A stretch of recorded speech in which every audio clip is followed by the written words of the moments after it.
ഇനി നമ്മുടെ മുമ്പിൽ അധികം സമയങ്ങളില്ല.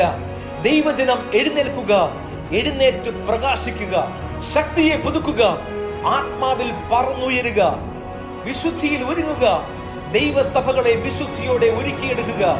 കർത്താവായ യേശുക്രിസ്തുവിന്റെ വരവ് അടുത്തെത്തിക്കഴിഞ്ഞിരിക്കുന്നു. വിമർശകർ വിമർശിച്ചുകൊണ്ടേയിരിക്കും, പരിഹാസികൾ പരിഹസിച്ചുകൊണ്ടേയിരിക്കും. അവരുടെ മരണം വരെ അത് തുറന്നുകൊണ്ടേയിരിക്കും. ഇനിയുള്ള വർഷങ്ങളിൽ ഈ ലോകത്തിന്റെ സ്ഥിതി ഒട്ടും സുഖകരമായിരിക്കുകയില്ല. ഭൂഖണ്ഡങ്ങൾക്ക് വേണ്ടിയും രാജ്യങ്ങൾക്ക് വേണ്ടിയും ദേശങ്ങൾക്ക് വേണ്ടിയും നശിച്ചു പോകുന്ന ജനങ്ങൾക്ക് വേണ്ടിയും ദൈവസഭകളും ദൈവജനങ്ങളും പ്രാർത്ഥനയിൽ ഇടിവിൽ നിന്ന് നിലവിളിക്കുവാൻ ദൈവനാമത്തിൽ ഞാൻ അപേക്ഷിക്കുകയും നിർബന്ധിക്കുകയും ചെയ്യുന്നു. നമ്മുടെ കണ്ണുനീരുകൾ പ്രാർത്ഥനാ മുറികൾ നദി പോലെ ഒഴുകട്ടെ. ആത്മഭാരത്താലുള്ള പ്രാർത്ഥനയുടെ ശബ്ദം ഭവനങ്ങളിൽ ഉയരട്ടെ. മടുത്തു പോകാതെ പ്രാർത്ഥിക്കുക, മടുത്തു പോകാതെ ഉപവസിക്കുക. ദൈവം ധാരാളം